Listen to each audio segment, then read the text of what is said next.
a quote purity test on a list of 10 items or ideas that we're going to hold candidates accountable for, and if they don't agree with 7 out of 10 of those, for example, that they're not going to get funding for the party, I think is boneheaded. Imagine we have 2 candidates running, and we have a Republican candidate who agrees with 6 out of the 10 principles, and there's another running against a Democrat who agrees with none of the principles, and we end up with a Democratic candidate who doesn't agree with us on anything. And so I just don't understand the logic to it. I do like the idea of the Republican Party gaining clarity and focus on what it stands for, but the idea of having a test for candidates for consideration of funding is not the way we need to go. How about you, Lawrence? Give us your take on this. You support this idea. Why? Well, having campaigned rigorously for the last 4 months around the 5th District, it's very interesting as I read these 10 points. So many of these 10 points have been fed back to me from people that are going to choose the next elected officials, people that are volunteering, contributing money, working the polls, talking to their friends, doing the grassroots work. And what they feel is that the Republican Party, since around the turn of the century, has let them down, and that the brand has become very diluted, and there is no longer a set of core Republican principles that they want to see their elected official have, and quite frankly, they feel it's the lack of these core principles that have led us to the problems that we have now.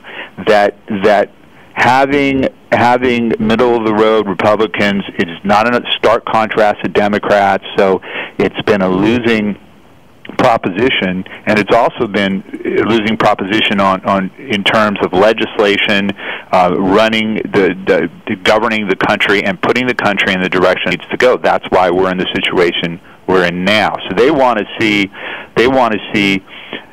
candidates that embody these principles. And so I didn't write it. I don't know where the NRCC received it, but I bet you there was a lot of feedback from grassroots people on this. Well, I want to just let me quickly go through what these are, just if somebody's missed this. I've read them earlier, but this is not tough stuff. And we support smaller government, smaller national debt, lower deficits, and lower taxes, oppose bills like Obama's stimulus bill. We support market-based health care reform and opposed Obama-style government-run health care. We support market-based energy reforms by opposing cap-and-trade legislation. We support workers' rights to secret ballot by opposing card check, support legal immigration and assimilation into American society by opposing amnesty for illegal immigrants. We support victory in Iraq and Afghanistan by supporting military-recommended troop surges. We support containment of Iran and North Korea, particularly effective action to eliminate their nuclear weapons threat. We support retention of the Defense of Marriage Act. I'd add that's a Bill Clinton piece of legislation signed into law. We support protecting the lives of vulnerable persons by opposing health care rationing and denial of health care and government funding of abortion. So it's not even saying for or against abortion. It's saying we're not for government funding of abortion. That's a majority position of the American public and the United States House, I might add. We, with the Democratic control. Last one, we support the right to keep and bear arms by opposing government restrictions on gun ownership. So that's the 10. Mark, what's offensive in those 10? There's not a thing offensive about it, and I think its principles are fine. I just don't agree with it being a litmus test. The notion that somebody has to agree with all those principles or they're not going to get funding, I think is problematic. As a matter of principle, I think it's great, and I think it's great for candidates to campaign on those points. I think it's fine to talk about them. But the notion of having a litmus test is what bothers me. But here, going back to Lawrence's point, though, Mark, we're in the mess we're in right now, largely because Republicans lost their way. And that's why the Democrats were able to increase their majorities. When he talks about talking to real people, as I do every day, common sense folks here in the heartland of America, they believe the Republican Party let them down. They're mad. They're engaged in a new way about this administration and about Democratic majorities and ready to take it out on them. But they also see us in this position because Republicans let them down. Isn't this a way to prevent that from happening in the future? No, I think having clear principles is great, but saying, do it this way or we're kicking you out is not helpful. Why should I, as a conservative, as a Republican, donate money to the Republican Party that I see going to, the woman in New York 23? or the candidate that Lawrence is running against in Virginia 5. That's offensive to me. You might unleash a tsunami of funds if you say, I know that when I give it, I'm going to give it to somebody that agrees with me on the majority of these things, 8 to 10 things that are pretty darn simple. Well, we lost that New York race in large part because national Republicans came in there and Bigfooted the race. Actually, we didn't lose. The majority of the vote between the two candidates went to the person that the two candidates that. Yeah, no, I agree, and I think we got a good chance of getting it back. Listen, I think ultimately what's important for Republicans is that we maintain core principles, but that we also have a message that is inclusive, that sends a signal to independents and soft Republicans out there that they're welcome. I can tell you that voters like me, who used to be a Democrat, a conservative Democrat, I heard the voice of George W. Bush talking about compassionate conservatism, and that's what drew me across the bridge, because he was talking about proactive government ideas for education and immigration, and those are the kind of things that helped elect George W. Bush. Let's get to some calls here. I want to get Lawrence back in here, too. Gordy, you're on the Scott Henry Show on the Common Sense Club at 888-598-8464. You're for or against a principle test? I am very much for a principle test, and I'll tell you what, I got a $500 check right now that's ready to go to the Republican National Committee if they implement this test. I will not send money to anyone who does not subscribe to these principles. Especially, and you know what? Not only should they have 8, they should have to have all 10, and if they're going to have 8, then the one about guns and the one about abortion and the one about support of marriage should be mandatory. Those 3 should be, everybody that's going to be a conservative candidate should have those core principles, and if they aren't willing to sign a piece of paper to attest to that, then they should not be running for office. If they can't do more than 8, then and those 3 mandatory, then they're not my dollars. That's the bottom line. Gordy, well said. Lawrence, is that the folks you're hearing from in Virginia 5? Yes, I heard from a lot of folks, and remember that I am not an elected official. I'm a citizen right now, and I do not feel comfortable giving money to the Republican National Party because they're choosing candidates that don't fit my qualification. And I'll also point out that this is not a 10 out of 10 situation.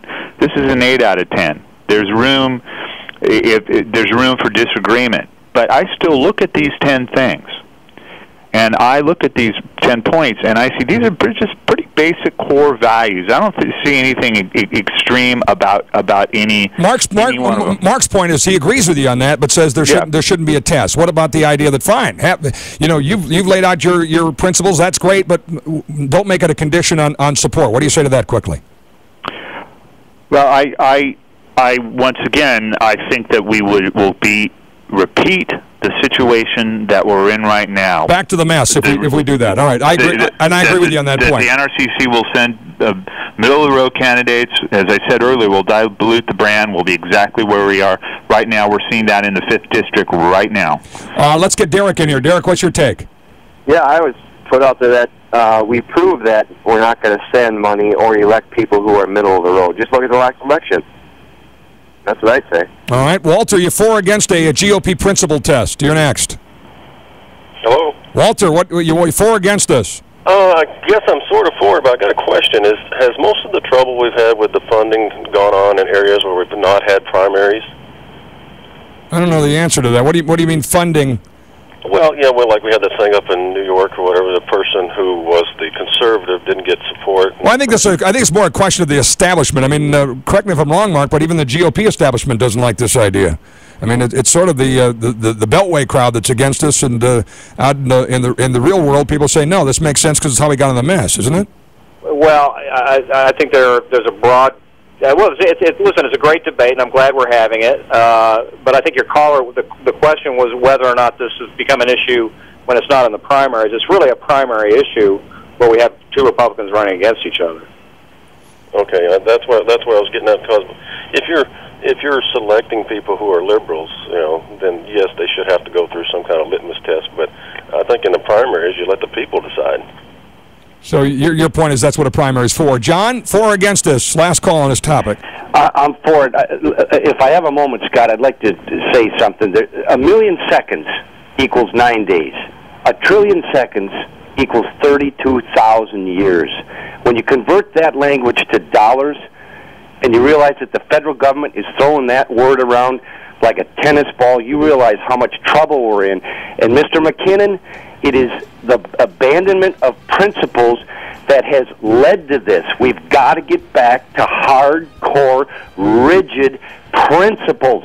John, appreciate the call. Mark McKinnon and Lawrence Verga, thank you both for participating in this debate. It's going to be a fascinating one to watch without question, and we appreciate your take on it very much. Thanks, guys. Hey, it's good for the party, and thanks for having us on. Thank you very much, and I invite people to look at my website, vergaforcongress.com. vergaforcongress.com. We'll be watching that one out there, Lawrence. Good luck to you. All right, friends, the Common Sense Club. Chairman of the U.S. Senate, Jim Demint, when we come back, and more of your calls. Don't go away. A car accident is bad enough, so that's why Geico makes it easy to file a claim. You can do it online or over the phone. Then you go to geico.com.